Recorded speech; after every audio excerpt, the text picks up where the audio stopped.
Jimmy, when did you first go to sea? How old were you, mate? 15. 15. What year was that? 42. End of 42. What was your first job? It was a little Norwegian ship I was messing in. Joe Breeze, I think the name was Joe Breeze. Joe Breeze. Yeah, Joe Breeze. And what was your last one? The last ship was a Cape Grafton in 1994. Oh, yeah. Delivered her from Spain. She was the Lighthouse, wasn't she? Yeah. And your first job, what type of ship was it? First Australian job was an Arcuda in 1943. Yeah. She was a coaster. Yeah. Built in 1913. Mainly on the trade from Tassie, Sydney, Brisbane. How many in the crew on her? We over 30. She's a coal burner. She's built in 1913. Yeah, right. Yeah. And In fact, she was. I only joined her in September when I joined the union in 43, and I went through my first strike in October 1943. Was when the government cut out the convoys south of Brisbane, and we were stuck up under the Story Bridge in Brisbane. oh, yeah. And it was the strangest strike I'd ever seen. Well, that was the first one I'd seen in my lifetime, because instead of getting off the ship, we weren't allowed off the ship because we had two naval armed guards at the gangway to stop us going down the gangway. Did they? Yeah. Yeah. They stopped you going down, did they? Yeah. What made you go to sea? You know, I always wanted to go to sea. I always had a liking for it when I was a kid. Right. When on your first job, the Norwegian job, Yeah. what were the conditions like? You know, like your wages, your hours of work, your leave? Well, I can't even remember now. I wasn't there for so long. And, Yeah. they weren't the best anyhow. With the Narcuda, the wages was that's the first union ship, like in 43. Yeah. I think the wages were £6.10, I think, with a war risk bonus per month. It was 33 and a third % war risk bonus. After you stopped in the ship for 6 months, you got a 50% war risk bonus. Yeah, right. Which once again amazed me, because here were two blokes going through the same dangers, and one was on 33 and a third %, and the other bloke was on 50%. Yeah. In those days, how long did they get in port? You know, discharging and loading. So the Narcuda was only about 900 tonne. Well, I suppose we used to get about a week in port.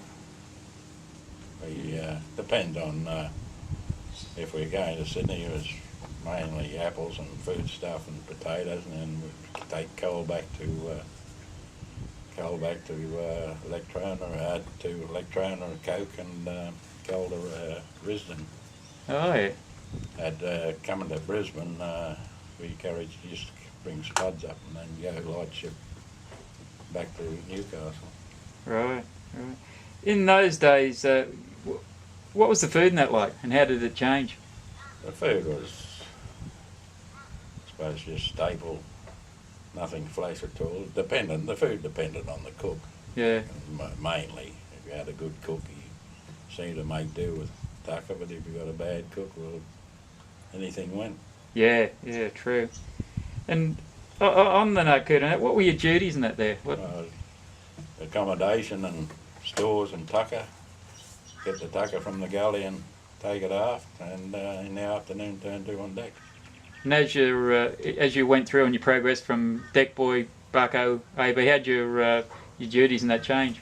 Well, I went from deck boy. I did my full time and 12 months deck boy in the Narcuda, and then I joined the Wanganella as a hospital ship. As ordinary seaman. She's was chartered by the New Zealand government to bring home wounded from Italy. Oh, yeah. And then we went, that was the end of the charter, then we went to Darwin, brought a hospital unit back from Darwin to Sydney, and that was around Christmas time, 46.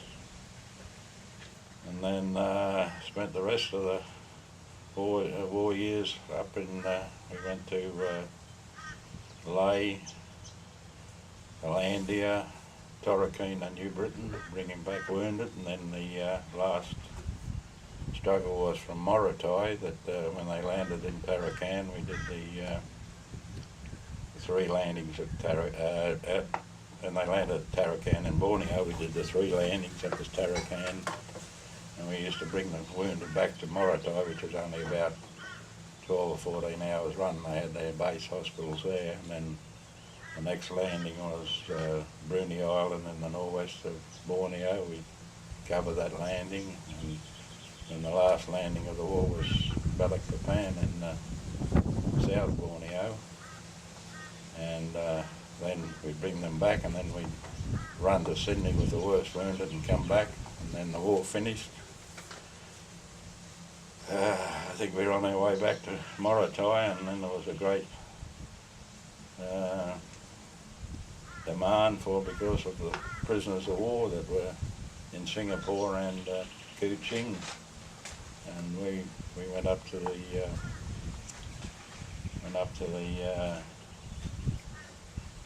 to Kuching, the river. We were convoyed by 3 Yankee torpedo boats, and then from Singapore we brought them back to Maritime, and then we progressively brought them back to Sydney. They were in an awful bloody mess, I know that, the prisoners. And then in October 45, I got out of the Wanganella. She was quite a good job. She big accommodation was like I think 16 in one set of accommodation. But she was quite a reasonably good ship. Being on the Wanganella, you would have seen some pretty bad sights, which would have, I suppose, convinced you of the futility of war and that. Well, there was some shocking sights, especially those prisoners of war that come out, that we brought them out of the camp. Yeah. I think that was the groundwork of me being in the peace movement and being anti-war ever since. Yeah. It was those experiences that really settled my mind of what war was. I know my auntie's, my wife's auntie, her husband came out of Changi and came back on one of the ships, and the only way they recognised him was by his ears, because he couldn't recognise him any other way. Well, I was in the launch with the 3rd mate, and we used to bring wounded out. The worst wounded, we had cradles on the launch. And these blokes' bellies were very, very, they were that transparent that they looked like a balloon full of water. Just every movement is just a ripple of their bellies rippling. They were in a shocking state there. Their legs were as big as my wrist. Yeah. Yeah, no, it was bloody, yeah. In those days, what did the employer provide you with? Employer provided you with your tucker and bed. No, we paid for our bed. We paid for our keep. For many, many years. Yeah. But that's the only supply we got. The industrial clothing was, the wet weather gear was never ever thought of. But, what about in the way of linen or soap or anything like that? You got your linen and soap with that bloody dog soap, Lifebuoy soap, and and I think it was 1 clean sheet a fortnight, alternate sheets. And pillowcases. There was no counterpanes or anything like that. It was just blankets. And, And on the Wanganella, how many would have been in the crew and her? Oh, 33 on deck, I think it was, and about 10 in the engine room. Yeah, And right. then there were stewards naturally weren't in her as a passenger boat because it was all army orderlies and that. But, Yeah. I'd say it would be, well, if you talk about the crew as seamen, Yeah. I'd say about 60. All up. Yeah. Yeah, right. In your time at sea, you've been on a few different types of ships and that. Well, it goes through. Marata was the next ship I joined. Yeah. She was AUSN. She was just a ship, and was one of Australian-built ships after the First World War. She had lattice-work derricks, and I stayed there for a couple of months, but it was just the same type of conditions. Big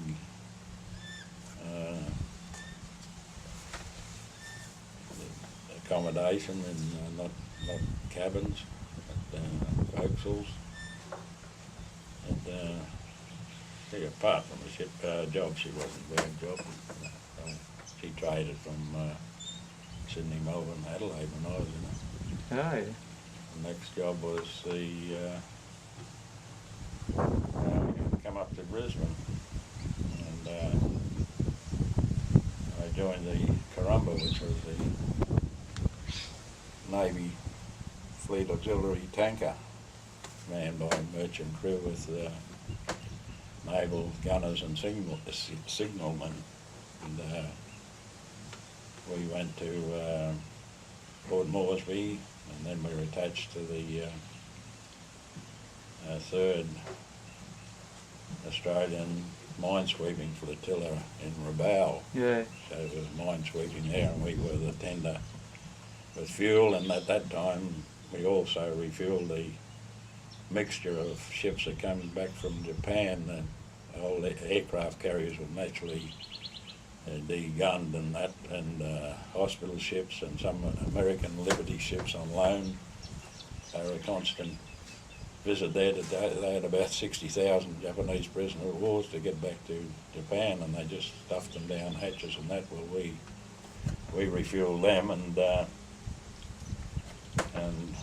rather than us coming back to Australia to get further supplies of oil, we used to get our supplies off tankers coming through, and we remained there for about 4 months until the mine sweeping and the repatriation of the prisoners of war.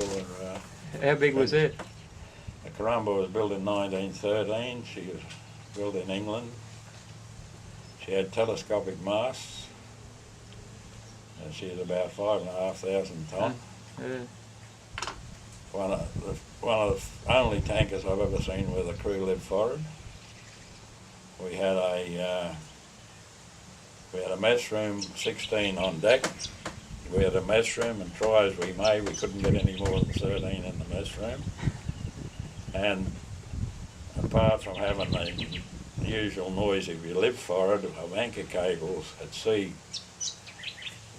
clanging and Christ knows what, she was one of these ships that had 2 anchors each side. So our accommodation, we didn't have 2 cables coming through the accommodation, we had 4 cables. Yeah. So she was pretty noisy, but she was quite a good job actually. But as she came back to Brisbane in May or June, and she laid up and was sold. I think she went to Toronto. Following one was the Iron Monarch. I come back to Sydney.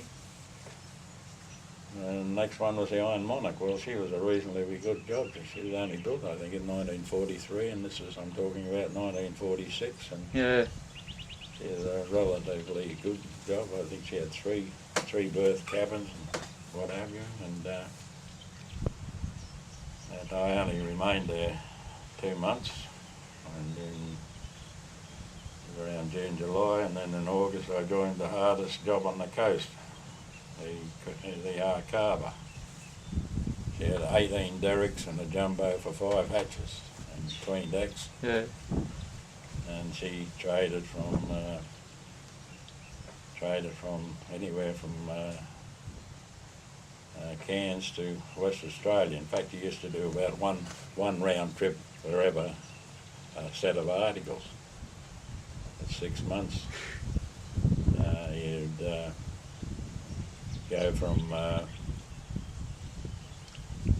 Melbourne, Sydney to Melbourne maybe with coal, and load general cargo for Brisbane, come back to Sydney, load general cargo for Brisbane, Mackay, Townsville, Cairns, and you'll probably load bags, sugar and hides and what have you from Cairns to the west. You'd pull in at Newcastle for bunkers, and then from Newcastle to Fremantle.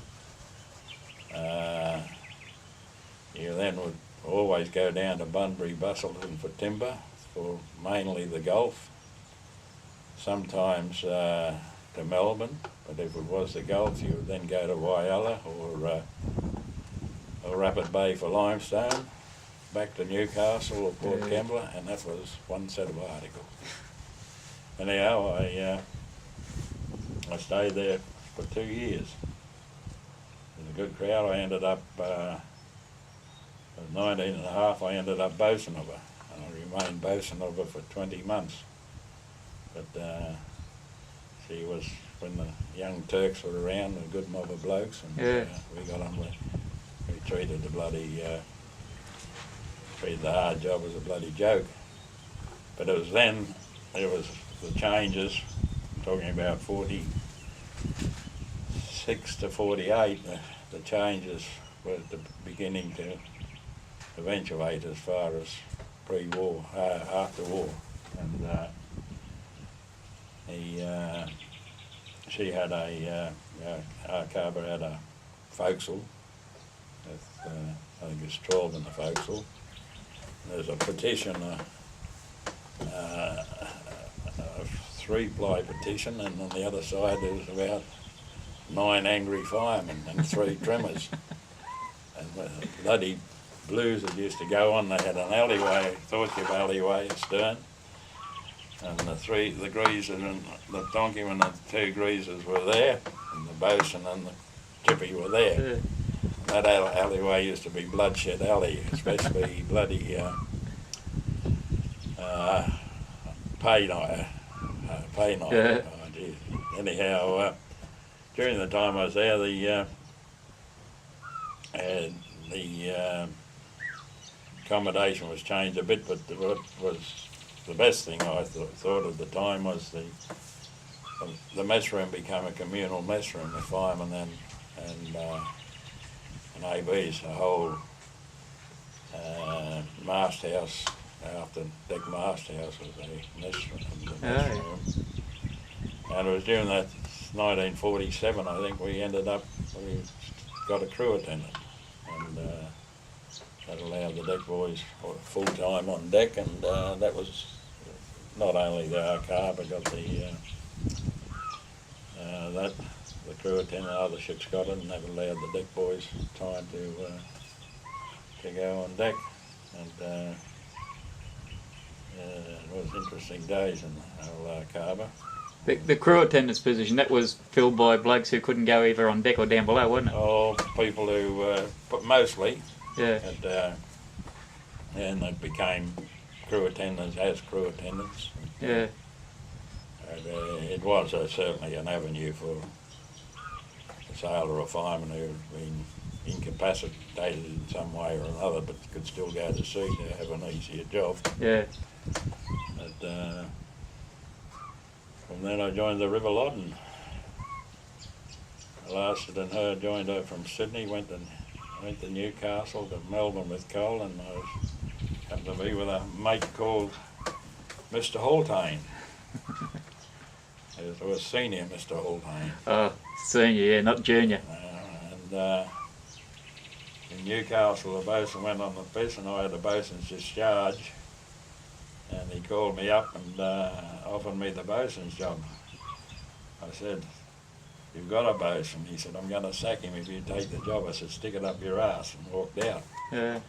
So my stocks lowered quite considerably when I got to Melbourne because Haldane came down in a bad mood one day and asked any bastard who wants to pay off here, and I was one who used that challenge and paid off in Melbourne, and that's how I come to become a Melbourne home porter.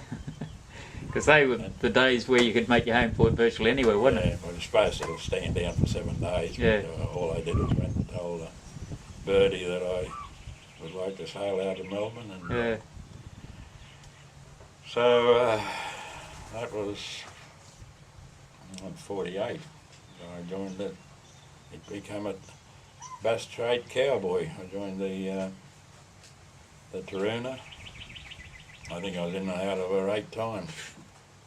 But, she wasn't a bad job.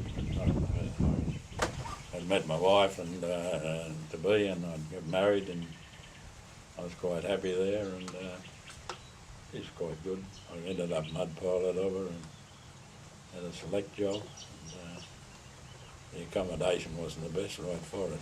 Yeah. And the Taruna was known to be one of the worst sea ships in the world. In fact, the bloody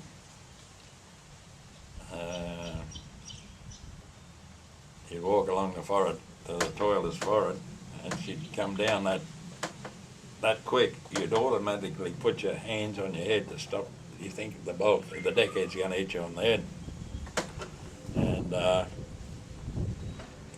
one time, where he couldn't get through the hedge, one Sunday when we were on 3 trips a week over the Christmas, and there was a couple of pommy ships outside. One had a pilot aboard, and he sent us a photo of the Taruna while we were rocking and rolling, and you can see down the funnel of the Taruna. You couldn't see directly, naturally, but you can see inside the funnel from when we rolled over. But as I say, she wasn't a bad job. She was the forerunner to the Princess and that, wasn't she? Yeah, the Princess took over from her. Yeah. So, I don't know whether you want to ask anything about them now or... Yeah. No, I say if I bypass some of the questions you want. No, just keep going. We're all right. Anyhow, I was finally left the Taruna, and what did I do? I did a run job. Took the iron knob from Melbourne to Whyalla to Newcastle to lay up, finish. She finished on the coast. We were in good conditions there. We were on 2 days pay for one for the delivery job. Yeah. And then luck changed, and I think it was August 51. I joined the bloody Trienza. And that British Phosphate. It really changed my bloody life. See, her accommodation wasn't any good at all, but the living was good. You couldn't beat the living. But in all that time, the conditions in ships were continue to improve. And it wasn't given. It was a struggle. Even to get ice cream was a struggle. Even to get the likes of Vegemite and bloody lemon butter and that. And what was said would happen, the blokes, a bottle of lemon butter would go on the table, and you'd look around and it'd be gone, it'd be eaten. But after a month, blokes got sick of lemon butter and bloody Vegemite and everything, and it was just common.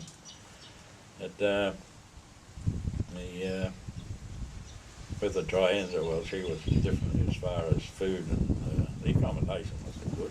It was hot, there was no air conditioning, but they were good job. She was a good job. So, she ran the try run, was it? The New Zealand? No, occasionally we went down to New Zealand, but in the main we was Geelong or Melbourne, sometimes Cairns. Yeah. And she did a big layup, and I stayed there for 4 years. She did a big layup in Brisbane. We were there for 3 months. There was 4 on deck and 4 below, worked by. We used to do 24 hours fire turn every 4th day, 24, and then we'd have a day off and work the other 2, which was quite a good money spinner and quite a good condition. But, so I stayed there for 4 years. I ended up storekeeper of it. I got out and I was relieving. Johnny Benson was relieving official in 1955, and he'd arranged that his triaster was overdue, and he'd arranged to go back on leave. Well, in the meantime, I'd done 6 weeks relieving in the pilot boat after the triaster, which wasn't a bad job, the Waiuna. Then, and as I say, I took over from Benson, and for a couple of weeks till Birdie got back in the triaster, and lo and behold, there's a great almighty argument where Lacey Lyons was bosun, and for some reason something went wrong on the trip out, and Birdie demoted Lacey Lyons and took the bosun job himself. And then she got back, and I was relieving in the office, and he come in and asked what I was doing there. I said, I'm relieving you. He said, well, you haven't got a job anymore. I'm coming straight back. And there's a blue in the pilot boat. He said, you get up the pickup, he said, there's a bosun's job in the bloody, in the triaster, and it's been agreed it'll come from the pickup. So I went up, and well, Hawkeye was there, so Hawkeye and I joined the bosun of the triaster. Yeah. And conditions improved a little more, which is the first single berth cabin I was in. But in that time, things are gradually improving with accommodation and that. And there was a decision made in the early 50s, I can't recall a year, that we would not man any new ship coming on the coast that didn't have single berth cabins. It was somewhere in that time. I think it was around the Kamala area when she came out. So anyhow, from time to time I relieved in office out of the triaster, and I got out of the triaster in 1958.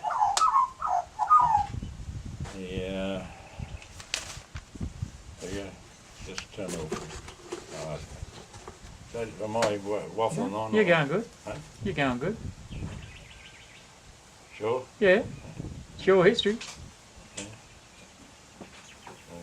Magpie's getting fed. That's my friend. See me other. His nibs is on the lawn too, buddy. Oh yeah. He'll have a piece of meat. Blue tongue. Huh? Blue tongue. No, frilly. Frilly. Those blue tongues out the back. Right over by the bird bath, but all that service is every election there was committees, we used to get in the Trienza and Triaster, we used to get our own leaflets out for federal elections and that. And also deliver them too. Yeah. While they're in port. There's conditions were improving gradually on the coast. As far as I'm not sure when I think it's a bit later when the single menu come in, but that was a travesty of justice if ever I saw it. We paid the same amount of victualling for our accommodation for our Tucker's officers did, and they got a menu far superior than we did. In fact, it was around about that time that with the ice cream that the old chook come on Sundays, and then they did a trick on us with the eggs. We used to get 2 eggs on a Thursday and 2 on a Sunday. And the bastards, they give in to us. They said, well, you can have 1 egg every day. So instead of we gained 3. Yeah. We were after 2 a day or more. Yeah. And I don't know to this day whether that ever changed, that one egg a day. But as you know, there was 2 eggs. There's 2 eggs almost everywhere. 2 eggs a day. But I don't know whether that was ever officially changed. I wonder. But after I left it,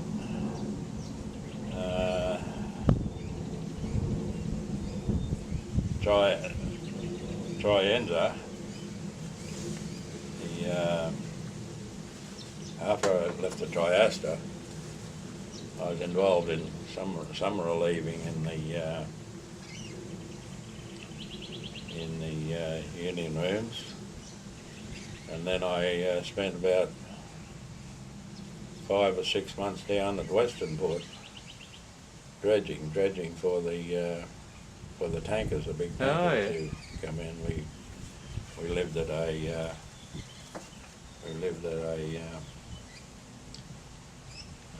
guest house at Franklin. Used to go to 12-hour shifts. We had 3/4 of an hour travelling each way. So it was about a 14-hour day. Yeah, from Frankston to Western Port, or wherever that place they used to call them. Crib Point or Stony Point? Crib Point, I think. Crib Point. And that's where the BP terminal was, the first one, yeah. And I used to work different types of swings, but you were buggered after you'd done about 5 or 6 days, 14 hours a week. And anyhow, that went on to, I was there till into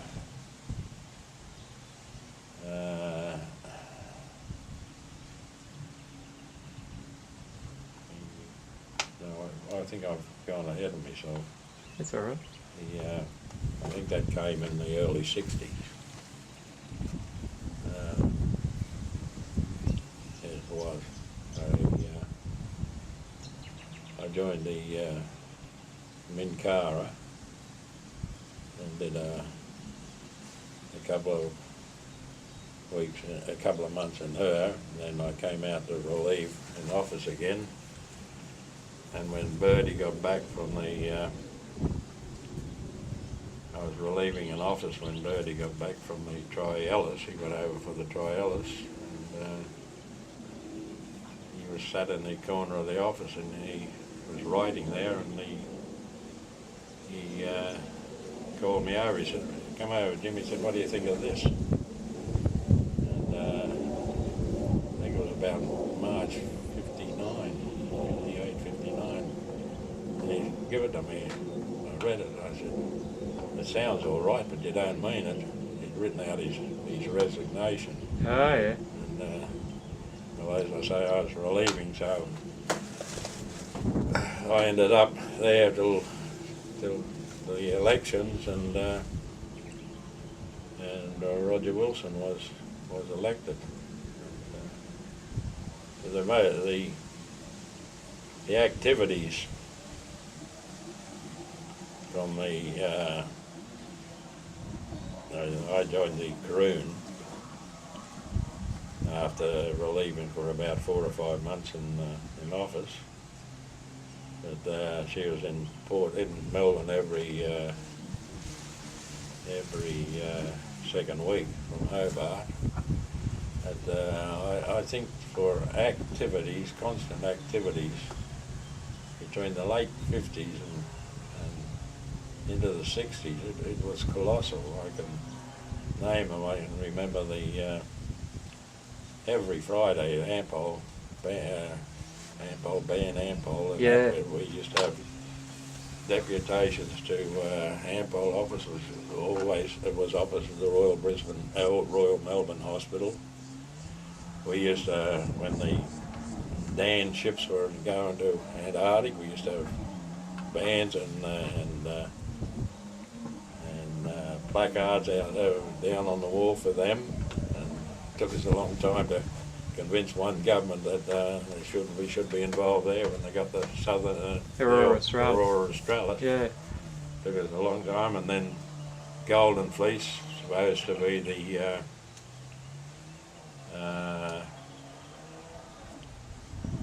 all Australian owned, had two passenger boats, the Francis Drake and the Abel Tasman. George Anson, wasn't it? George Anson? Anson, and Yeah. and George Anson, Abel Tasman. George Anson and Francis Drake. Francis Drake. Yeah. And we used to have picket lines down there every time they bloody well come in. And I was involved in the Italian strike. I was the first.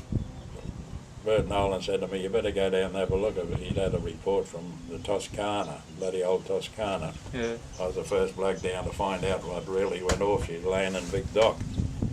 That was the commencement of the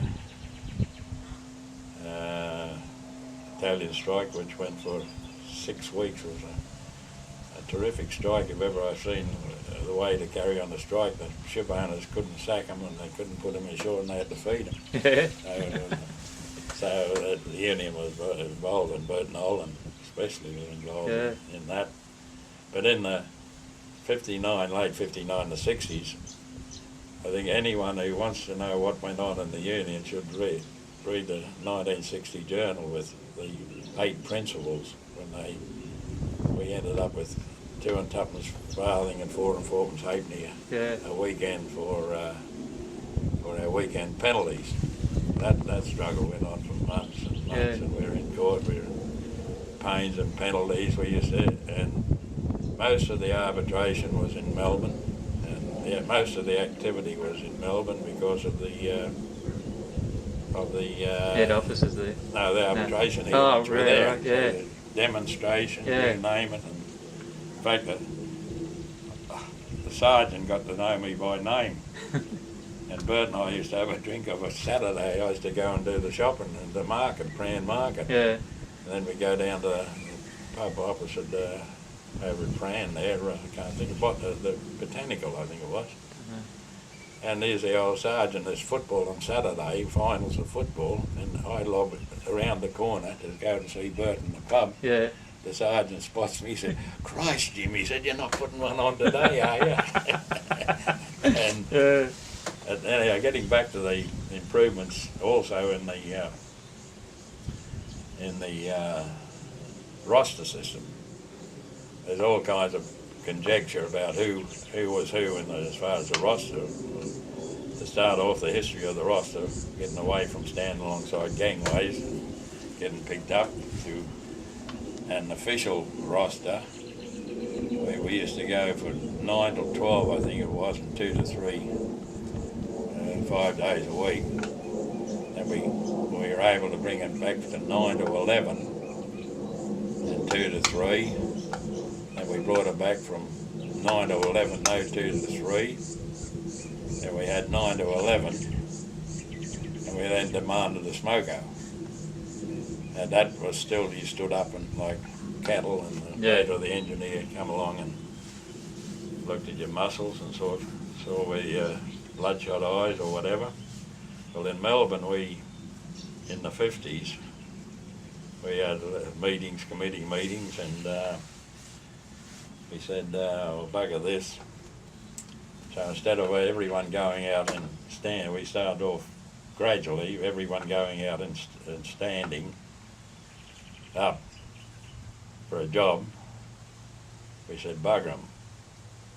We'll give them 3. So we ran our own roster, and the 3 top of the roster who desired the job went out. Yeah. And he picked, if he wanted 1, he picked 1 out of 3. If he wanted 2, we'd give him 6. Then we said, bugger this. It's loss of bloody principle, and that having to stand up like bloody cattle. So we said we'd sit down at the table, and the mate or engineer could come in and pick us from that under the same system of three. Well, and we got a few more months went by, and we said, bugger it, they're only going to get one. Who wants one man, the top bloke who wants is top of the roster, he goes out. It was always bloody screaming about it. All we said, no one else wants the job. So then we finally got to the committee. Well, I think then it became national. You know, the three committee. We had our cards and that, and we ran it like a roster. And then finally, the greatest thing that ever happened. I don't know how I know how we lost it. The government bloody well legislated. The stabilisation scheme was. That was the most important thing, and attendance money. That was one of the most important things in our bloody life. And I told your old man that you got those bloody boards. Well, Now, who designed them? I designed them, and Stadmiller said okay. Greg Stadmiller, who was the shipping master. What year was that? Stabilisation. No, 64. what time was the board? When was that designed? Around 64. 64. When the stabilisation scheme, that was official. Yeah, because I couldn't remember. You told me once before, and I couldn't. I've got it on the board who it's designed by, you and Greg, but I couldn't remember what year you told me. I think it's when the stabilisation, when it was the government paid for it. It was when they took over the running of the roster. Yeah. And I'm sure that was 64. Yeah. And we both. Well, I designed it, and Greg Stadmiller, I just give it to him, and he said that looks all right. He might have said, "Oh, what about this?" I'd never seen so much bloody information on the board in all my bloody life. But anyhow, that was one of the greatest things we got. And then with the long service leave for Elliot, and able to get that bloody retrospective for 20 years was an amazing feat, because what it meant was blokes had just left the industry, spent a lifetime in the industry, got nothing. Yeah. And so anyhow, that was one of the good bloody features of the organisation. But with that 60s, I was in the crew, and we used to sail every Friday night, and the first 6 months we had 17 weekend stoppages. We never worked overtime for 4 months, but we used to get overtime because they'd be that late. You'd get a gear turn you had to do the 24 hours or tie up and they'd go. Yeah. We used to get bloody gear turns and Sunday gear turns and Christ knows what else. So we used to make a bit of it up with there, but they just didn't know. We had an electrician, the Kiwi, he used to run tails, so when we were going to jack her up, we told him we weren't jacking her up. When we were not jacking her up, we told him we were. And they were in, union companies in an awful bloody position, because they used to have to order labour on Sunday. And then when we never got there, God, strike me dead. But it was then, with all the court cases, that Nolan and I decided that we had a system of jacking ships up without getting into trouble. And every ship, we had a yarn with Elliot about it. And as I say, almost every week for months we were in the arbitration commission. And every ship that came in, I used to go aboard and tell them. And I'd tell them we wanted witnesses, and tell them we mightn't be calling, but didn't tell them the reason. And got the names of 3 blokes. Enough, I used to get enough to jack her up. Yeah. Went up to the bloody registrar and got subpoenas and went back and subpoenaed them. I think we had about by the time the end of the week come, we had 9 ships subpoenaed, and they hadn't called a witness. And so we let Foster adjourn the committee, and naturally then the ship owners were saying about sail, and we said, we can't sail, we've got all these witnesses subpoenaed. Yeah. Oh geez, what a mess it was. We didn't let them sail either. We let the Karoon and the Warringah go, and made them fly the witnesses back from Hobart for Monday morning. And I reckon there was, and not one bloke lost a penny because they were legally subpoenaed. And anyhow, that was just part of the game. But 60 was really a bloody a year. And then with the after that I think I went back into the Triaster after the Karoon. I got out of the Karoon in about 1963, I think it was. And, well, just before you went back into Triaster, we glossed over this sort of a little bit a while ago about the shipping companies and that were so-called Australians. Remember 64, there was a ship that was built in Whyalla and snuck out in the middle of the night. Yeah, PJ Adams. Yeah. That was one of our arguments with, in fact, Fitzy got the Oceanic Ranger here and jacked her up years later. But that's why it's built by Australian labour and subsidised by the Australian government. Yeah. Flew a crew of Chinese seamen out and took it away. Yeah. Anyhow, I went back into the Triaster. Triaster and just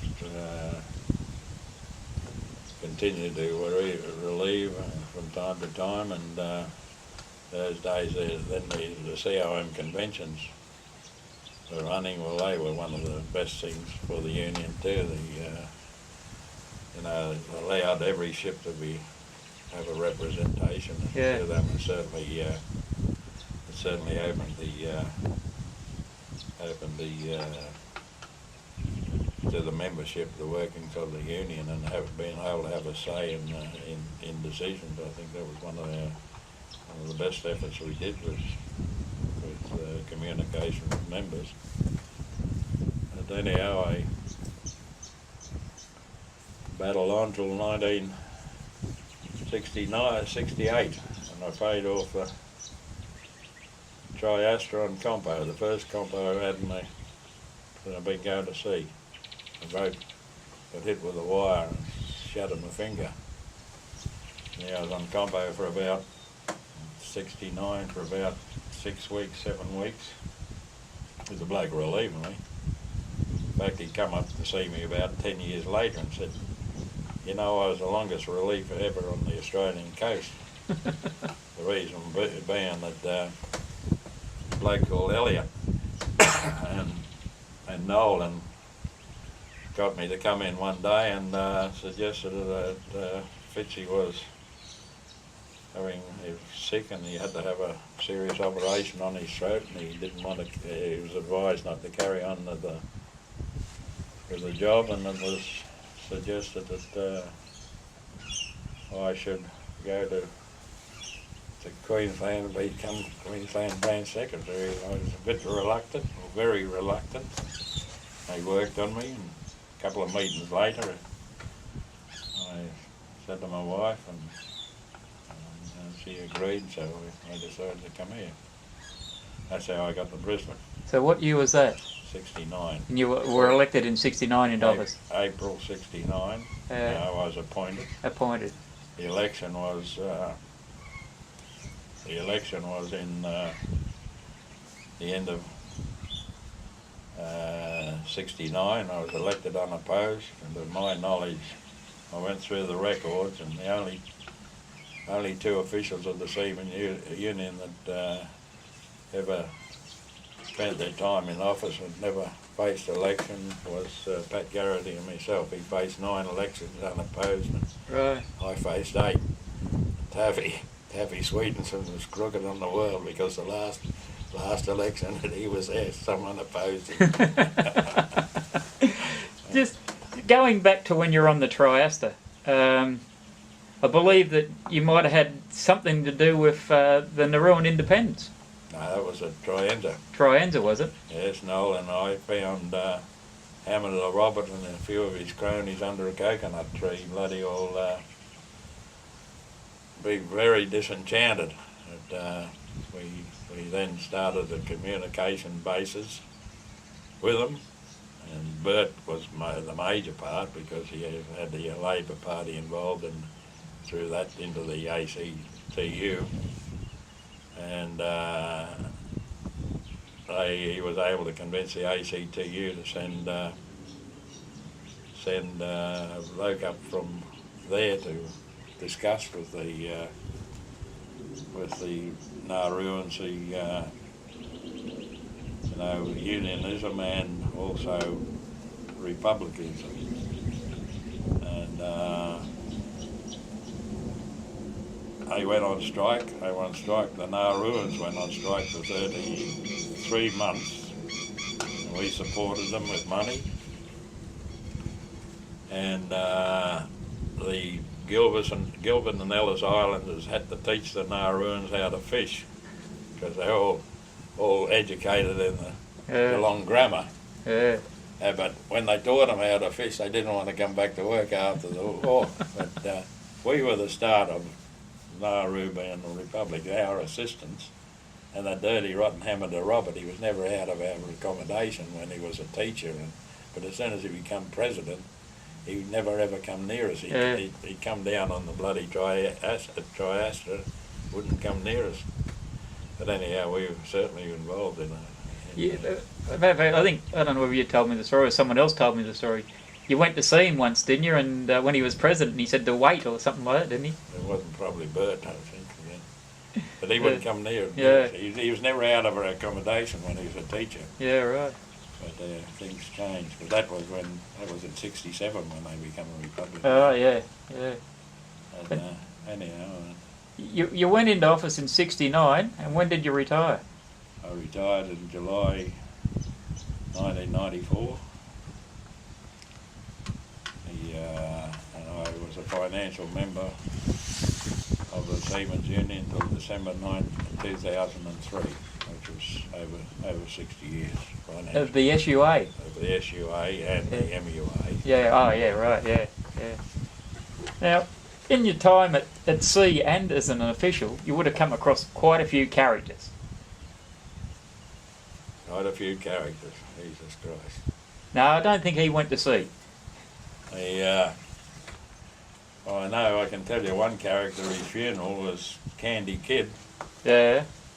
I don't know whether you knew that, I can't even think of his name, but he stuttered. His brother was Bob. Yeah. Bryce? Cook. Bryce, yeah. Yeah. His brother was a cook. Did Bert tell you this story? No, someone's told me about when, get out of that one. Or something. Yeah. The reason he drowned along that long old Lucinda Point wharf, carrying a dozen long necks. And the blokes reckon he wouldn't let go of the long necks, and that's what drowned him. Yeah. Anyhow, they flew his body back to Melbourne, and his funeral, as usual, Melbourne.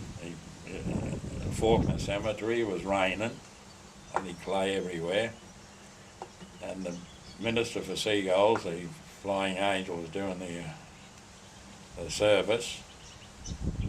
Mary from Flinders Street was leading with a red rose, and anyhow, the Minister for Seagulls was silly enough to ask, did anyone want to say a word?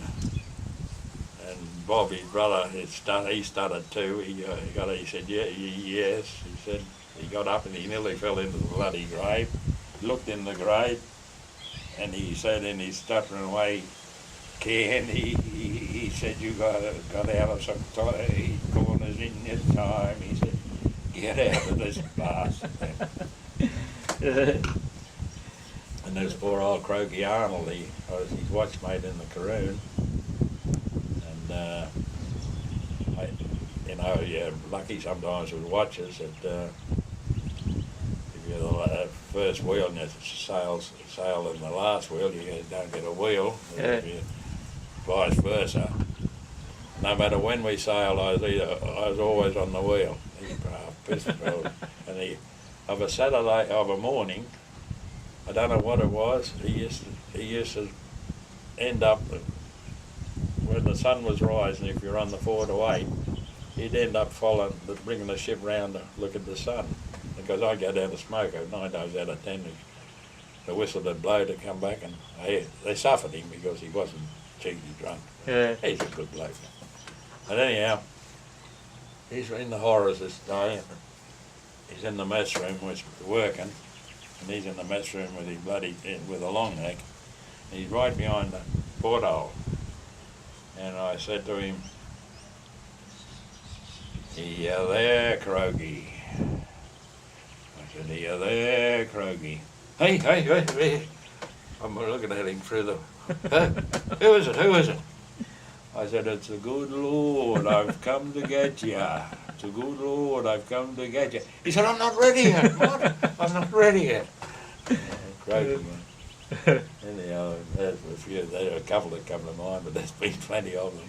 What was the name of that old Peggy out of Brisbane? Used to have the walking stick with the crocodile, and he used to be in the National every day, every appearance money day, and he'd snip you. What was his name? Oh, a little skinny old bloke. Had the walking stick and had the crocodile on the head. Oh, I forget it. Yeah. Thought you might have remembered him. Paddy Carroll. You have to remember Paddy. Oh, Paddy Carroll, yeah. Well, Ziggy. The shipper master and I put a ban on him that he used to get a bloody what do you call him? A character reference, yeah, from a bloody priest. And Sad Miller was Catholic too. And, I said, "What's going on here?" So the last time we said, "Well, we'll fix this up." So the demise of Paddy Carroll was he had to bring group certificates back of being employed for 12 months. That was his reference. But there we go, I went aboard a B-boat, which is on the way to Darwin. And I told him how he's on his last legs and what an awful drunk he was. Don't give him booze. He got to Darwin and it was dangerous. He drunk on the gear. He threw a crowbar down the hatch and nearly speared a wharfies. That's how dangerous he was. Yeah, I remember you coming down to the Mittagong when he joined the Mittagong and telling the crew on there about him, keep him off the piss. Give him his due. He made Brisbane, Whyalla, I think, to Kembla, and then Joe Garner, who was the bosun, took him up the road and got him on the piss. That's a good trip. Yeah. Was it? Well, in 1967, I was relieving. Bert was on holidays. It was a historic one. The Boonaroo was laying just behind the Union Rooms at North Wharf. And Roger was acting secretary, and Roger said, "Well, you better..." He said, "I got to go to some meeting." He said, "What about going breakfast meeting and telling the blokes what they want to carry bombs to bloody Vietnam." So off I went at 7:30 aboard, had the meeting, and because they were bloody what was expected. They're not going to carry bombs to Vietnam, and so that was the start of the Boonaroo. The Parrot was in Sydney, I think. And the Boonaroo started to be jacked up. And, then, of course, it evolved that poor old Bert's on holidays. It was that important they dragged him back from holidays, and I got the arse anyhow from going aboard the Boonaroo to tell them all about it. But that was the start of the Vietnam bloody And at the time, one of the biggest demonstrations going. That I remember that one in '69 I went to in I was Melbourne. there in September. We all sat there.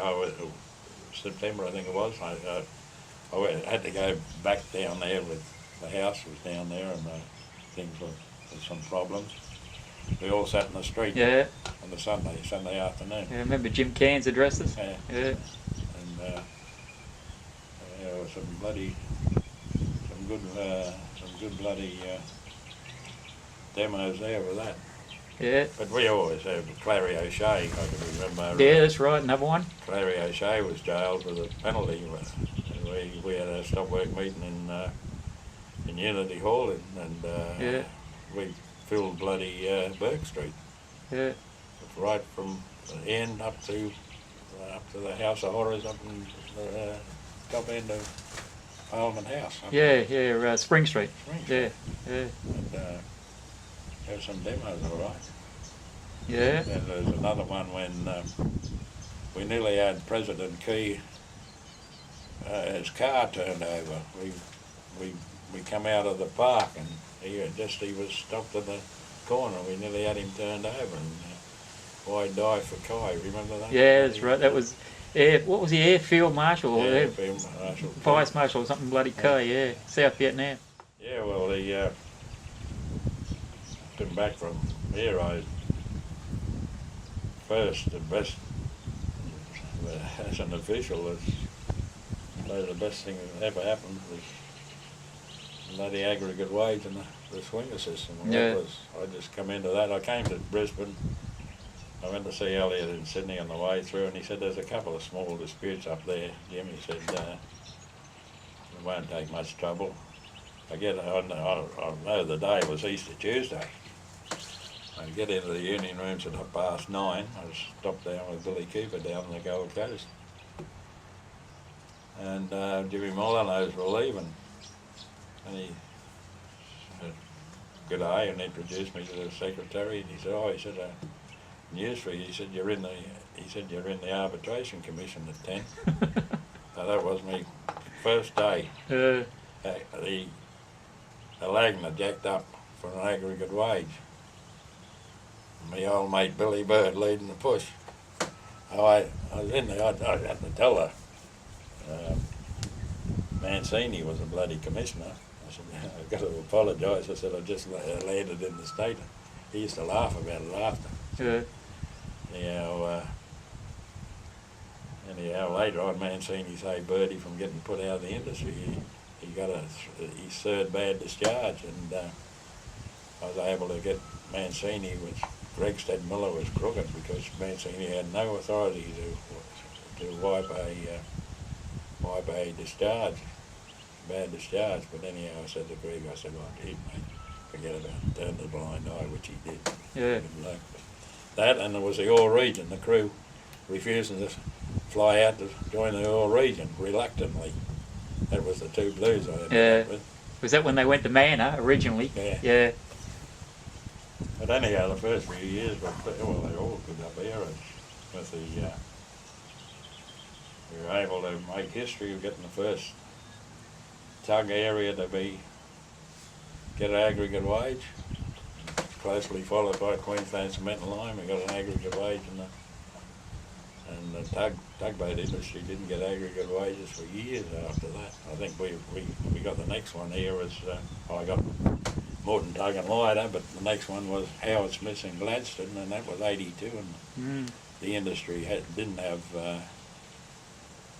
any aggregate wage of any degree, but the greatest thing was, and what the biggest job was Garrity and I were mainly involved, plus the other officials as their ports come, but the overall was a federal, drawing together the federal tug award. There was about 26 bloody ports who had to draw together to get a federal tug award. That took some doing. And then of course we've got the old Utah, with history making with Utah for 4 years, 74 days. And that was a decision of the Ports Committee to the stop work meeting. We should have a dog accident against Samuel there, and all the subpoenas were around the writs. Poor old Teddy Pellet as an unknown secretary of the state branch, president of the state branch, he got one. At the state, Delgy Peterson loaned the state plane for the bloody federal cops to fly to Mackay and give those 19 members there. All they did there was knock at the door and threw the subpoenas in the doorway. But the bloke was after me. I just happened to see, I was there, and he come up with this scroll in his hand. I happened to see the circle with LS on it. I thought, geez, that's bloody legal service. I said, yeah, what's going to do? He said, want to see Jim Steele, Mr. Steele. And I said, oh, I'm sorry. I said, he's out. I said, he's at a meeting. He won't be back for about 10 o'clock or later. Margaret's in the background wondering what the bloody hell I'm talking about. Jim Steele's not there. And now at 10 o'clock I said, I better get out of here. So either he's sitting out in the bloody outside the office waiting. Yeah. I said, he looked at me, I said, gee, I said, he should be back soon. Off I went. I'm not known as Jim Steele. It went for 3 weeks. He tried out here, and my wife, gave my wife an awful shock. He staggered around in the dark out in that courtyard. And he finally, Elliot said to me, oh, give up, he said. I said, no, I'm having a game. It's bloody... Anyhow, I decided, he rang up, I said, okay. I said, come in. He said, where? He said, where? I said, come into the office. Well, you ought to seen the look on his bloody face when I fronted him.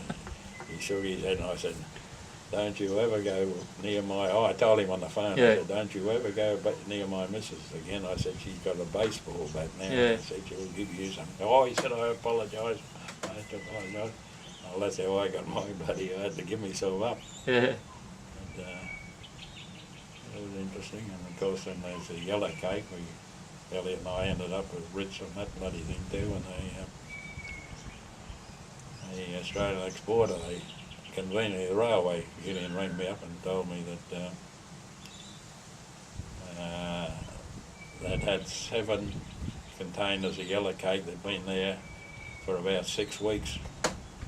And I worked out there'd been the Perella and one of the others been in on that run, and they hadn't worried.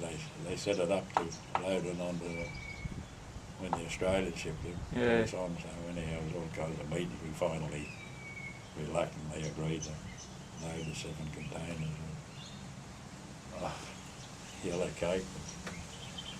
They just continue to have a go at you. Of course, it's a civil liberties. Your old man knows all about that. Yeah. And, we all ended up in jail together. There was about 80 of us in one bloody cell one night. He was a stir because he was in New South Wales, and they come to pay his fair fine in Brisbane. And Bobby Mackay come into it. The thing was they had to come to the union as soon as they got out, so we know to take the ban off the ship. Bobby said, I thought I knew just about everyone from Brisbane in the union. He said, that bloke, he definitely, they'd paid their haste, they'd paid the fine of, they knew there was 2, but they didn't know where Finchie was. So this other bloke, he was fined for bloody dangerous driving or some bloody thing. Anyhow, they paid his fine too. Well, that's what we did. We worked out the system there was that blokes were getting run in, paying bail, and then going. Yeah. All we did was giving the authorities bloody money. So that's when we said, we made the decision that you get run in, you bloody well stay in and front and don't pay the fine. Go to jail, and we'll fix things up we'll jack the ships up. We'll jack something up. Well, that's how it come about. That saved us paying $50 every time the bloody. When I got up, I just told him I didn't want. I said that I considered my arrest was illegal. Marches should be able to be had. I'm not paying the fine, and I don't want any time to pay it. But anyhow, he fined me $100 and give me a month to pay. Well, I don't know to this day who paid my fine, but I had a suspicion Elliot. There was an executive meeting, and I'll never forgive. I give Brendan something. His corner after when I met him again. Elliot said, "We've decided, Jim, you should pay your fine." He said, "Oh, it's going to be chaos." He said, "If you go to jail," he said, "No."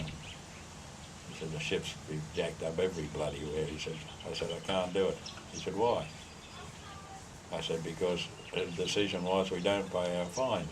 He said, "But you're bloody different." I said, "I'm no bloody different to anyone else." I said, "I'm not paying it." I said, "I've never ever defied you before, but I'm defying you now." And Elliot said, and I heard Brendan in the background, his presiding officer of the executive meetings, order him to do it, Elliot. I said, tell Brendan to get started too. And all he done was, as he's, what do you call me? I don't know how I got Irish. He said, "You hard-headed Irish bastard." and whacked the bloody phone down on me. Hang the phone up. What was Elliot like? Oh, good bloke. Elliot was a bloke that he'd let you know when you made a mistake, but by Jesus, he didn't hold it against you. Yeah. I found him to be terrific. And another bloke too is Bert Nolan. Bert never.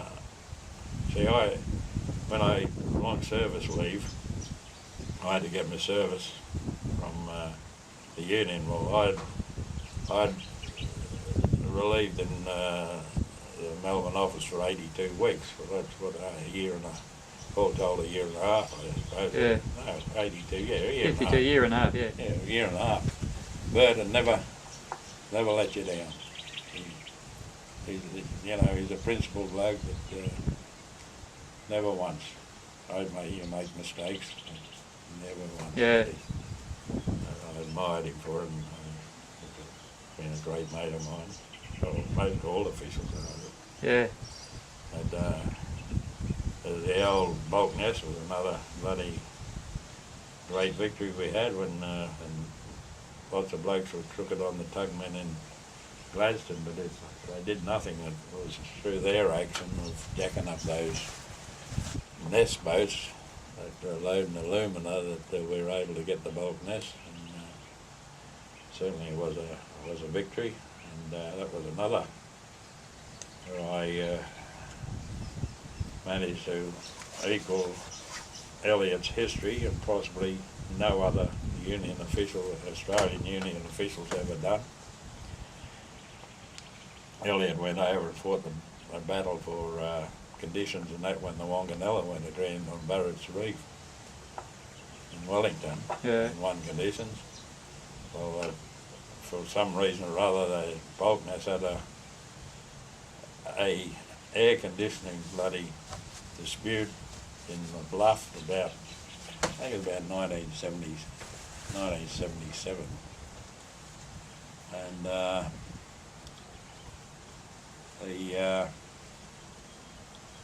they all got all got sacked for bad discharge. And this is going on, and the Kiwi Union wasn't doing anything. Terry Stewart was secretary of the Southern Branch. And next thing I get a ring from Elliot. He said, "What's going on? What's the bloody hell?" I said, "I don't know a thing about it." I said, "The system was I look after the not Australian crew, I look after the ship in Australia." Yeah, because she had a split crew, didn't she? Kiwis and composite crew. Composite crew. And they look after there. He said, "Well, she's going nowhere. They're just sitting there." So he rings me back about 2 hours later. He said, "I've been talking to people." He said, get yourself on a bloody plane. Oh, he said, you'll be on a plane, you'll get the bloody particulars, and you're on your way to bloody New Zealand. I said, thanks. I said, oh, what about me calling? And then, see, the agents were some, I can't think of the company's name now, and the Danish company. And, I said, what about me calling in Melbourne first and seeing, rather than go over to New Zealand and see if I can bloody well kill something there? He said, yeah. He said, I'll be in touch with them. So anyhow, off I go down to Melbourne. No, it was bloody good. They said they'd taken an Australian shipping bloody thing, or whatever was the name of it. But anyhow, they'd taken it out of their hands. It's in the shipping commission in New Zealand. So off I go to bloody Christchurch, down to bloody Invercargill, then to bloody Bluff. I've never seen a most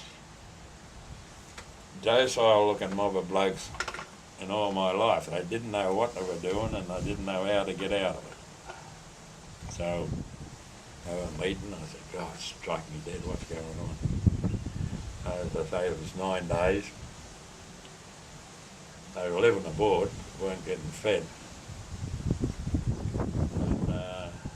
So I said to Terry, Christ, what can we do?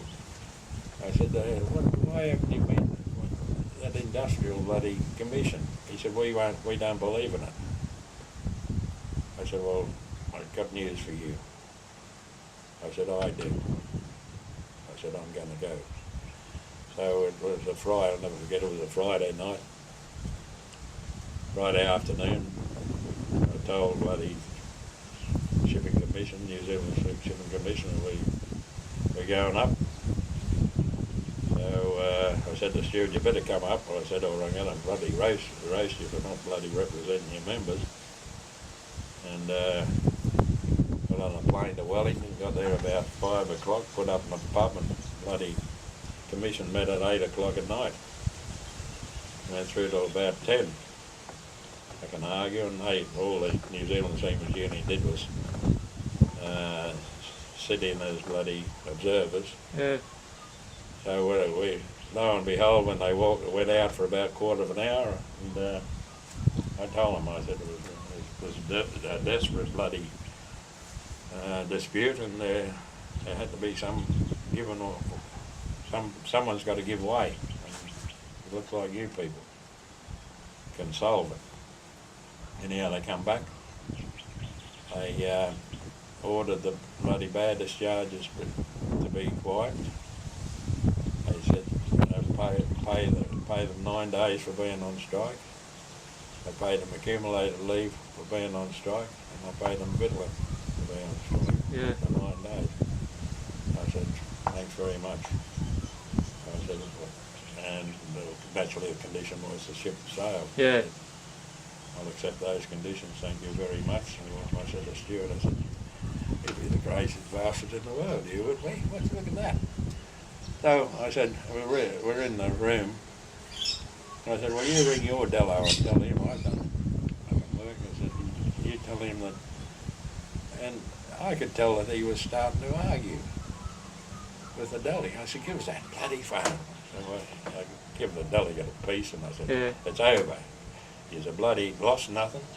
Oh, and the union and the commission to discuss the air conditioning problem. Yeah. And I said, you want everything. So anyhow, she sailed. So that's what I say with Elliot. I said to him, I said, you haven't got that record anymore, Elliot. I said, I'm equal with you. I said, I fought an overseas industrial commission and won. Were the Kiwis and the Aussies on the same wages? Yeah. They were on, the Kiwis on a bloody beautiful better agreement than their own. Well, yeah. And they also got the bloody difference in bloody, there's 15% difference in the conversion rate. Yeah. And anyhow. In your time at sea or in the office, you would have had some highs and lows, like some good times, bad times. Any jump to mind? Oh, bloody bad times, I think. Oh, I think when you win, you have a bloody good time. But you know, you get your losses.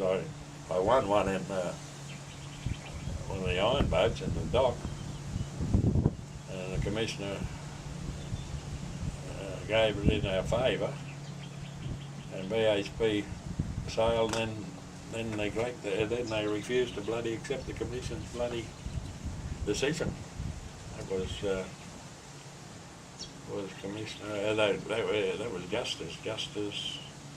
Oh, he wrote a bloody real Shakespearean decision after about bloody BHP reneging on their bloody word and that. But I can't. Sometimes blokes let you down and things like that, but Jesus, you don't put that up on the wall of bloody memory or anything. Yeah, true. You win some and you lose some, and I can't. I was quite happy with it. The SUA, Seamen's Union, what did it mean to you, and how did it influence shipboard life and welfare of seamen and their families? I think the Seamen's Union was, in my opinion, the best union in the world. And, you know, with systems, as an official, my door was open to any family member to ever come and who had a problem, even if they had a problem with their husband who was a member. I was always, I think, known that members used to come with personal problems, and I think it was known around the coast that whatever you said to me in private remained private. It was never ever spoken out of there, but we try to assist with families who had problems, try to assist seamen who had got problems. But as far as the union, it was, as far as I found, I couldn't get better. But, with the amalgamation, well, it had to come. I was on the amalgamation committee. I was studying rules of union. I did the firemen and deckhands, I did the cooks, I did the stewards, did the divers. When I say I was on the committee, and I was on the main committee of the amalgamation of the wharfies and the seamen. But to me, it had to happen, because you know, we wouldn't have had the representation, we wouldn't have been able to afford the representation we got. I think it hasn't been a hilarious bloody success, but I think it's, when you have a look at the 98, wasn't it? 98, 97, 98. 97, 98, yeah. The Wharfies battle and that, it proved that unity was strength and that. So, it's one of those things that it'll get better. Yeah. Would we, in same sort of thing, would we have been better trying to amalgamate with the other seagoing unions first? With the AMOU and... It wasn't a case of not trying, but that had been tried. Yeah. But no one wanted, in fact, the president, what's his name? He come to me one. Oh shit! What's his? Yeah. He come to me one day in the pub. He said, "Well, Jim," he said, "we're closer to amalgamation." Fred Ross. Yeah, that's right. Yeah. I said, "Well, what do you mean we're close?" He said, "We're now the Australia Maritime Officers Union." He said, "We got closer." We formed ourselves into a union instead of an association. He also said when we got the combined mess room in MIDC, he said, he said, "We didn't know bloody chooks had breasts till we got a combined mess room." And, no, with the amalgamation, it was, I think, something that had to happen. Okay. Stop work meetings, mate. Stop work meetings was the best source of information that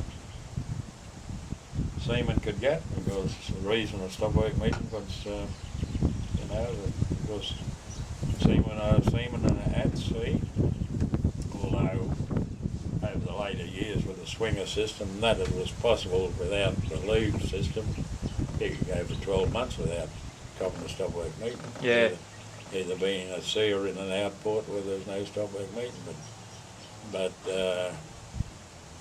it was a great source of information, that and the journal. I don't think too much of the journal these days either. But, I don't think too many people do, mate. And but that was the information. That was the way that the members got the information per meeting and journal. Now it's different because you can't make a decision at the stop work meeting now. It's for information purposes only, as I understand. And it certainly was a way to get, and everyone read the journal. Yeah. And that also is, you go and hear about ships now with libraries. I don't think the libraries are so bloody good these days. And, No. That used to be one of the things that ships were always usually had a librarian or something who made sure he got the working class bloody reading with other reading in it. I don't know, but I've got journals in there since 1940s. I've even got 2 journals with that thing The on there. Australasian Seamen's Union, yeah. And, Yeah, unfortunately these days, if you get a quorum at a stop work meeting, you're going good. yeah. I remember when I first went to sea, and that was standing room only. Yeah, well, Yeah. I bloody meetings at Brisbane, they had 200 and something members. Yeah. Well, harking back to what you were saying there a while ago about Unity Hall in Melbourne, I remember chockers. There was people in the street, you couldn't get into them. Yeah. I mean, if you didn't go to a stop work meeting, you had to have a bloody good reason why. That's right. You're either on the gear or that was it. That's right. And I don't know whether it still goes on now when you join the ship with the union books. I had to show you union book to the delis. I don't know whether that still goes on. Even when I was delegating ships, the blokes would say, "Oh, I've forgotten my book." I used to write his name down. Yeah. Say, "Well, when you get home, bring your book," and then I'd make sure I knew who was who. Yeah. So that was a way of getting out of things. And, I don't think there's the whole industry has changed because of the quickness in and out. And Yeah. Yeah. The SRF, mate. Greatest thing that ever happened. Yeah. Got to agree if you're on that. No? I've got to agree with you on that. I was on the trustee or directors for 8, 9 years, I think, or 10 years. I watched it grow, and there was certainly Garrity's bloody credit. He got that into operation. I see, interestingly, the last, we're at number 5 in Australia with, did you see that in the last circular that come out? Yeah, yeah. Sitting number 5. Yeah, pretty good, yeah. And when you think of all them poor buggers who, their last pay packet as they walked down the gangway, that was it. Exactly, Yeah. Yeah, the best thing. Blokes now, I suppose some blokes are almost to the millionaire. Bloody, Have to be. well, it's been going 73, 34 years. Yeah. 34. Yeah. And lots now with salary sacrifice and things like that. Yeah, It's, yeah. It's got to be around the million. Got to have a few quid, yeah. And see, when you get up to 20% pay Yeah. a year, well, on 300,000, that's 60,000 Yeah. a year it goes into your bin. Yeah, it's true. Going to sea, how did it affect your family life? Well, as far as my single life, I virtually, I don't think I had much life at home at all, but family life, my wife, she put up with the put up with it. It got better as, in fact, she saw more of me at bloody sea than she did. Yeah. Yeah, and when you went as Well, official, yeah. One year I did 35 flights out of Brisbane in a year. Yeah. Some of them 2 weeks, some of them 1 day, some of them. Actually, I say she saw more of. Betty knows more about it than that. Betty was a bowling. Yeah. So she used to give me a roast down to get at the bowls club. Yeah. Yeah. But no, we got on. Well, no hassle. I think, and you correct me if I'm wrong. Well, I know you will. I think it was the 70 COM, was it, where they voted to admit women to a sea? 72, I think. 72 was it? I believe it was a pretty fiery. I don't know whether it was. I think the fire was. I didn't care, but I think the fire come that Elliot dropped it and never discussed it with anyone. Yeah, With right. the 100th year anniversary. That's right. Yeah, so, yeah. Yeah. I think the main thing was the surprise was about bugger. He never told anyone. He just dropped it. They dropped it to the press too. Yeah.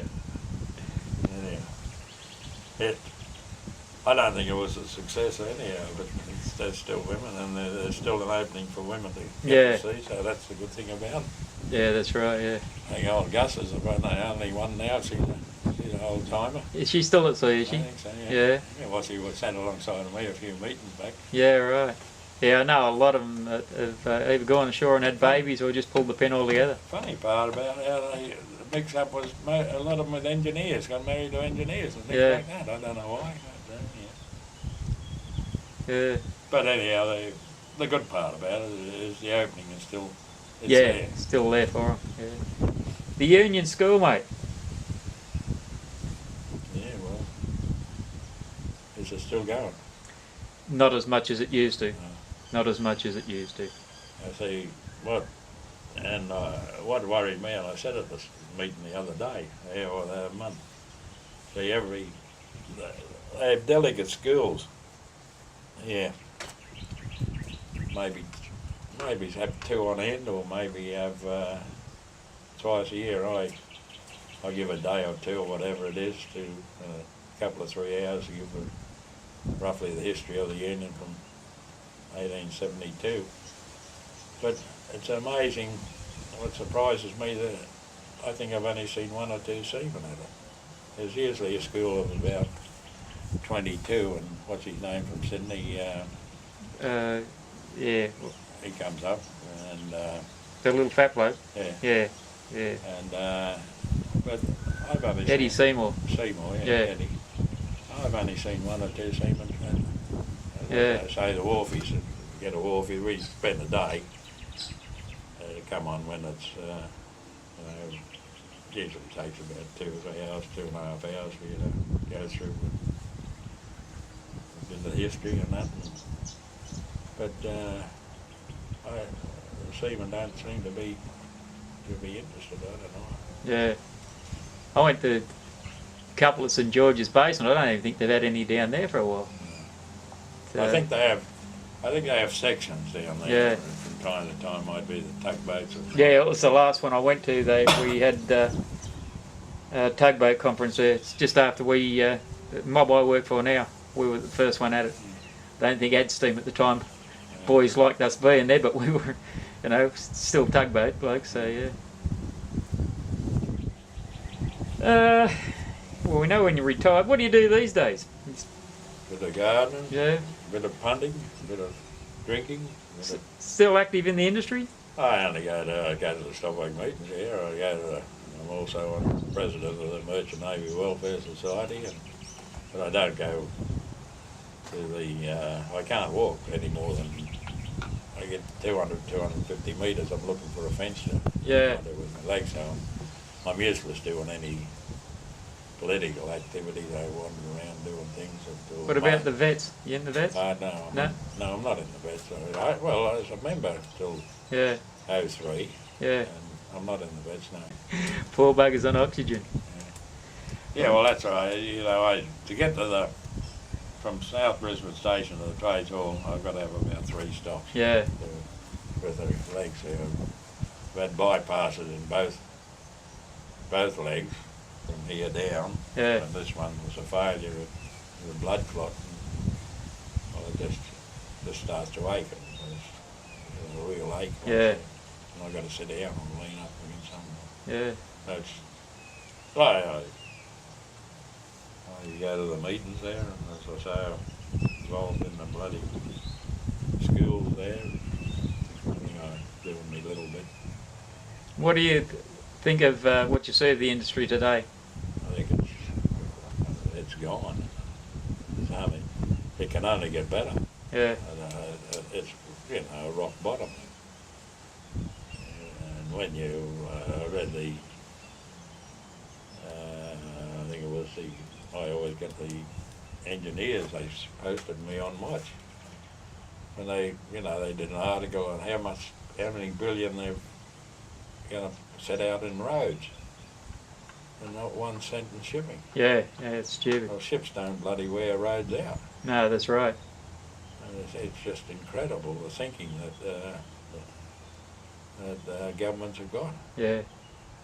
But it can't get much lower. If it wasn't for the oil industry, the industry would be completely broken. Yeah. Thanks to our charming Mr. Brereton, which 90 something, when he said A&L you couldn't give it away for $1. Well, see, they went with MIDC. See, they guaranteed us if we did our part to the bloody industry. That's reduction of manning. They would do their part. Yeah. But what did they do? They did nothing. Just but then got out of government and naturally, well, see what the government said. Well, can't expect any more. They cut out the bloody engagements. That was it was the worst thing that could have happened to the union, I think, because the union doesn't know now where people are. They don't know what they're up to. That's right.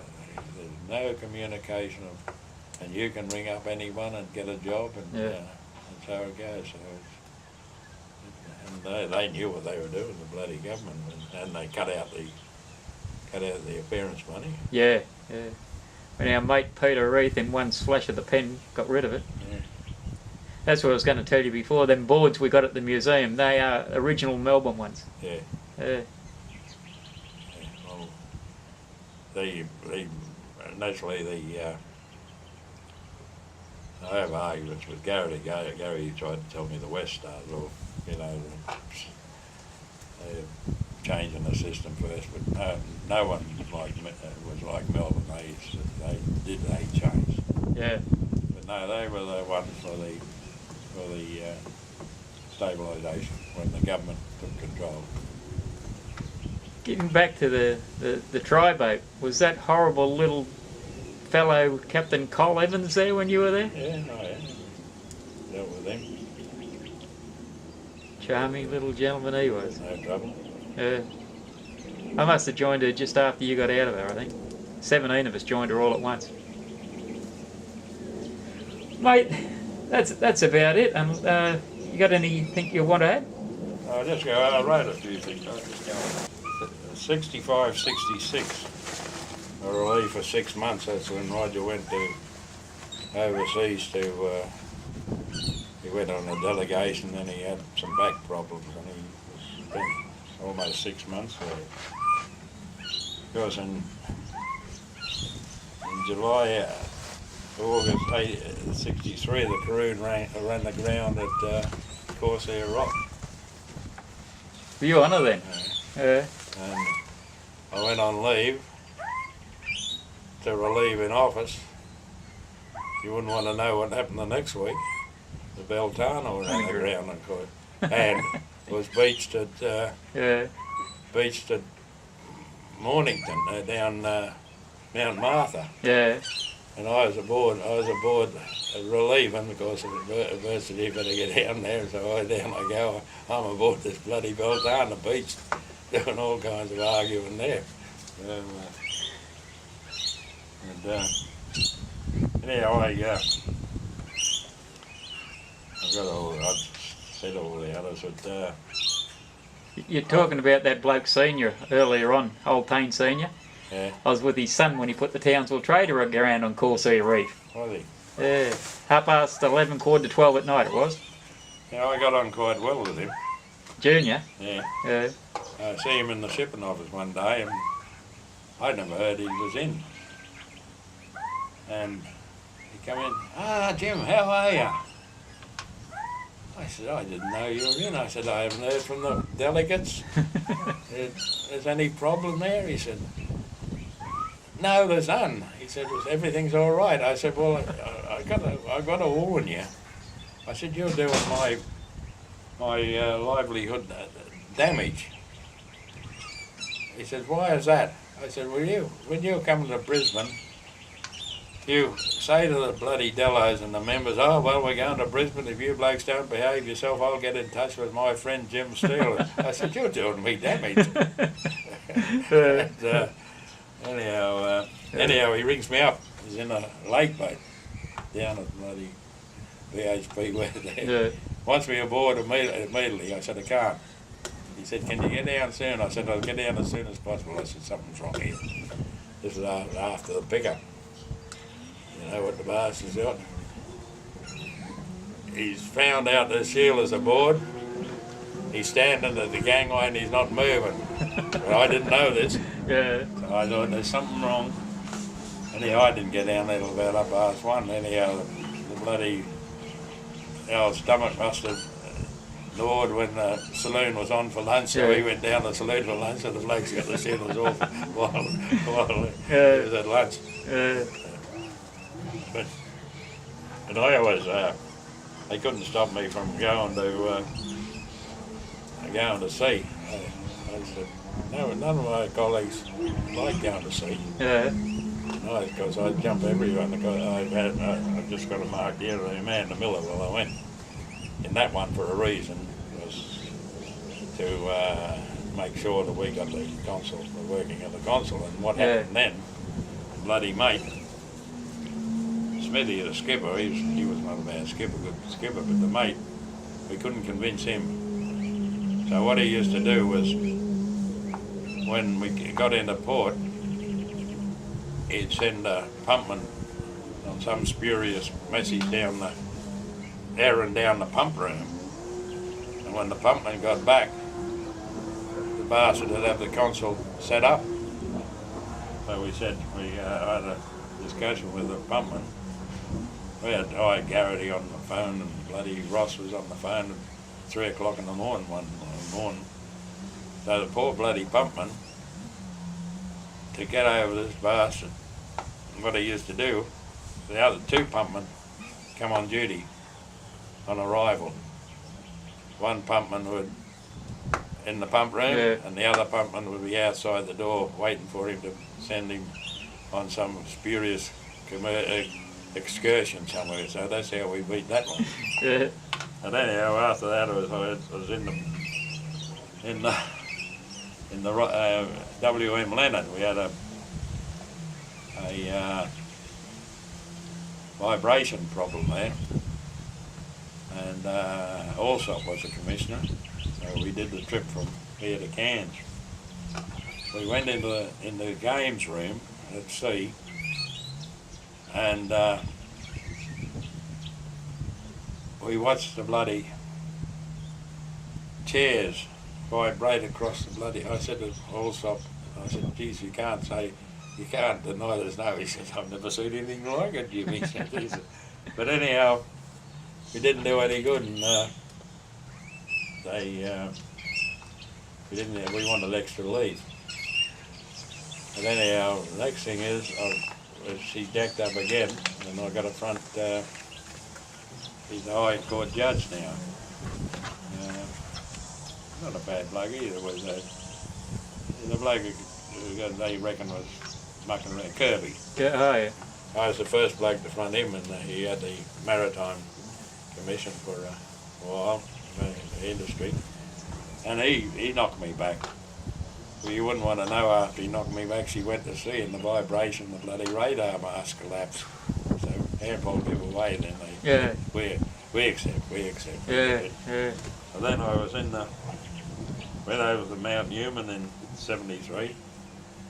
I went over for 6 weeks and then 4.5 months. My wife wasn't happy with that. That's when we shifted down here from Manly and the bloody floods were on. And then I went up to get the Sid McGrath in 78. Well, that was a dispute over the ACTU shipbuilding. Burke's got it built outside Australia. Yeah, that's right. So we had to jack her up for 14 days in bloody Kagoshima to make them pay for their little misdemeanour. Then I went over for the Carpentary in 83. That was when he was in transfer coal to oil, you know. Oh, yeah. So we see how that one worked. And my last one was the Cape Grafton. Which is now the Southern Endeavour Supporter or something like that? Or, yeah. And See her in Melbourne every now and then. Went to Spain, we went down to the Cape, Las Palmas, and then across through to Panama, Hawaii to a research bloody meeting there for a week. We had it, and down to Sydney. But I used to love getting away to sea. When the Adams finally come out and picked up with our crew and that, how'd you find her, the PJ Adams? Well, Jackie done that first. Did he? She was the Oceanic trader. Yeah. That was just before I come up here. Oh, yeah.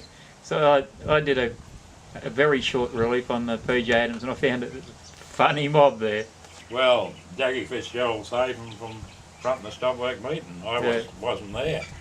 I don't know what it was over, but Peter got told to leave her at anchor, and they brought her alongside.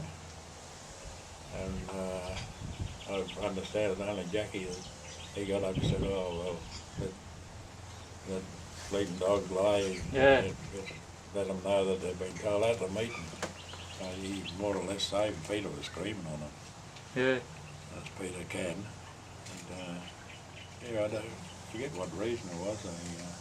They just took no notice of the directive. Real funny mob.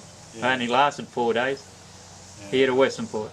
Yeah, it was strange things there. Well, mate, that's about it. Yeah, you got enough of it? Yeah, that's unless you've got anything else you would. I can't think. I'll probably think of a dozen things when you Well, go. that's what I hear from everyone. The same thing, mate. Yep. There's the instance of the Royal Commission into alleged payments in the maritime industry. All our union officials, we were all subpoenaed, I think.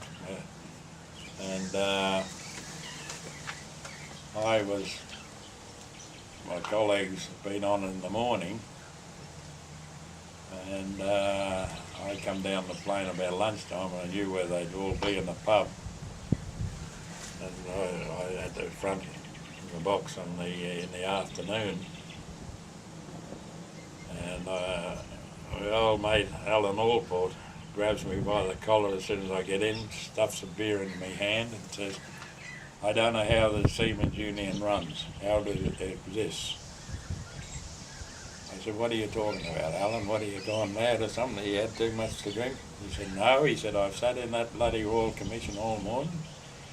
And he said, "I've never seen a mob of more forgetful union officials in all my bloody life. They can't remember, they don't remember."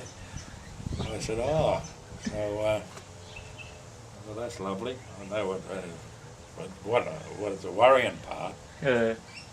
They were trying to make Elliot, he's a monolith, Yeah. and he wasn't communicating. So and Sweeney was the judge, and during the afternoon, St. John was the QC for the government, for the Royal Commission, big rough-nutted bloke like me. I reckon it was as funny as a circus. I get to the witness box, instead of waiting for Sweeney to tell me to sit down. I blocked my bloody backside into the bloody witness box and growled at at St. John. He was one of them was a maersk. What do you call maersk? How do you pronounce it? Maersk. Yeah. Maersk. Yeah. Well, he was calling it a maersk. Yeah. And I corrected him every bloody time. I said Maersk. And I was almost growling. And anyhow, they went through them all, and I knew all about them.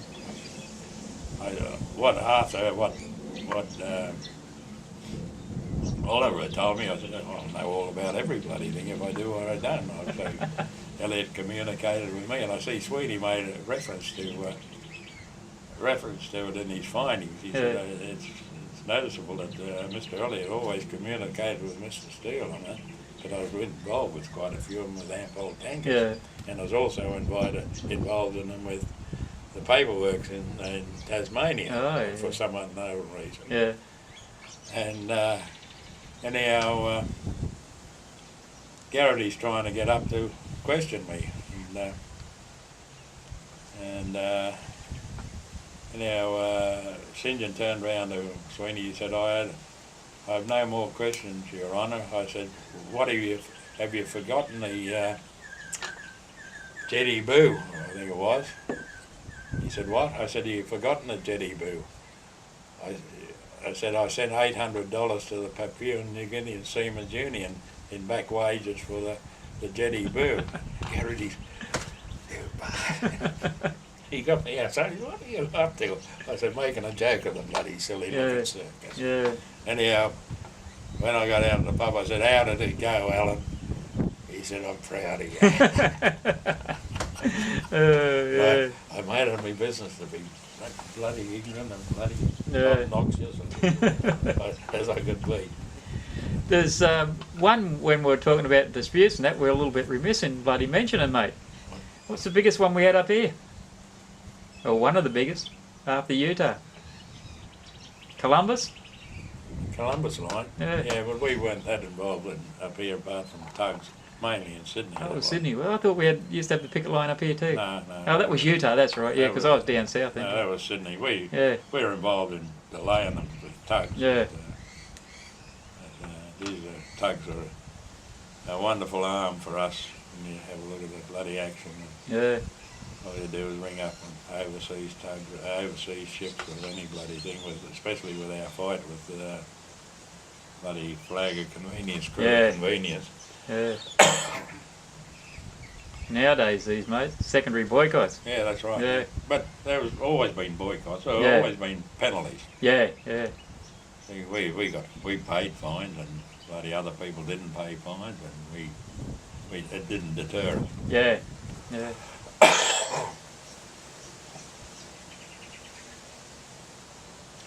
That's how they make.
Say